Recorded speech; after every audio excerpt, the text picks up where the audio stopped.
Hello everyone, আমি মনীষা। আমার ছোট্ট একটি ডেলি ব্লগে আপনাদেরকে স্বাগত জানাই। সকাল সকাল ছেলেকে স্কুলে দিয়ে এসেছি। ওদের তো এখন মর্নিং সেশন চলছে, তো এক্সামটা কিন্তু মর্নিং সেশনেই হচ্ছে। তো এদিকে দেখো আমি বাড়ি ফিরে একটু চায়ের কাপ নিয়ে বসে গেছি। সকালবেলায় একটু চা না হলেও মনটা যেন কেমন একটা করে, তো সেই জন্য একটু চা খাওয়া আর কি। এখন 8:15 মতো বাজে, আর আমি একটু পরে বেটুকে আনতে যাব। আর এদিকে দেখো আজকের দিনটা কি সুন্দর করেছে, বেশ ঝলমলে একটা দিন। শোনাই, চলো চলো।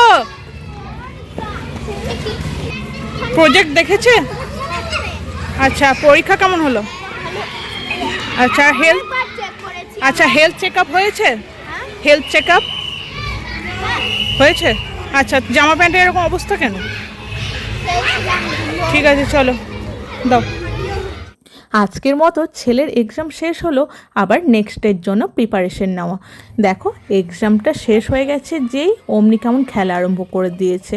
এক্সামটা শেষ হতে কতক্ষণে খেলবো, এইটাই ওদের একমাত্র চিন্তা। আরও একটা ট্রাই। চলো চলো, আবার কাল এক্সাম আছে, বাড়ি গিয়ে পড়তে হবে। চলো চলো।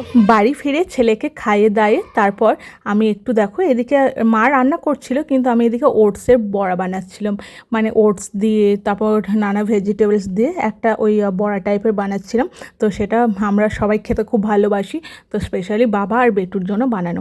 আর এদিকে দেখো বিকালবেলাতে আমি বানিয়েছিলাম মিল্কশেক, তো সেটাও তোমাদের সঙ্গে শেয়ার করলাম। আর দুপুরবেলাতে বেশি ভিডিও তার আসা হয়নি, যেহেতু এখন এক্সাম চলছে সেই জন্য মানে ভীষণ সময়টা কম হাতে। ওকে পড়াতে বসছি, আর ওকে পড়াশোনা করানো ছাড়াও সংসারে নানান কাজ, তো সেগুলো করতে করতে ভীষণ দেরি হয়ে যাচ্ছে আর হাতে সময় পাচ্ছি না। সেই জন্য কিন্তু আমার ভিডিওগুলো অনেক লেটে আসছে। তো এদিকে দেখো ওকে সন্ধ্যাবেলা একটু মিল্কশেক বানিয়ে দিয়েছিলাম, একটু রিফ্রেশমেন্ট আর কি। তো যাই হোক, ওকে আবার পড়তে বসাবো, তো ভিডিওটা একটু ছোট ছোট করেই দিলাম। আর দেখো এখন বাজে প্রায় রাত 12টা মতো, এখনও কিন্তু ও পড়ছে। এখন বাজে ওটা 12টা 11। হ্যাঁ, এখন বাজে 12টা 12।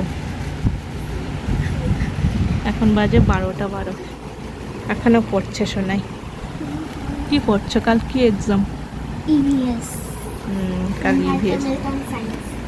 ঠিক আছে, পড়ো।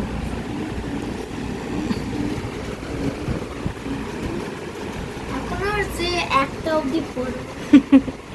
একটা, ঠিক আছে চলো। এই এক্সাম টাইমটা আমি ওকে যে একদম প্রেশার দিয়ে পড়াচ্ছি রাত অবধি, সেটা কিন্তু একদমই নয়। ও নর্মালি এমনিতেও রাতে পড়তে বেশি ভালোবাসে, মানে সারাদিনে ও যতটা না পড়তে ভালোবাসে ও রাতটাকে বেশি প্রেফার করে। তো ওর যদি অসুবিধা না হয় সেক্ষেত্রে আমার তো কিছু বলার নেই। মারও তো খেয়েছো একটু আমার কাছে। টাইম চেঞ্জ হয়ে গেল। টাইম চেঞ্জ 13টা বাজে। 12টা 13 রে। তারপর রাত 12:30 অবধিও পড়াশোনা করেছিল, তারপর আমরা ঘুমাতে গেছিলাম।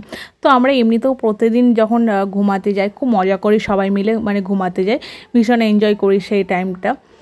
তো আজকের ব্লগটা এতটুকুই। আজকের ব্লগটা তোমাদের কেমন লাগলো অবশ্যই জানিও। দেখা হবে নেক্সট ব্লগে।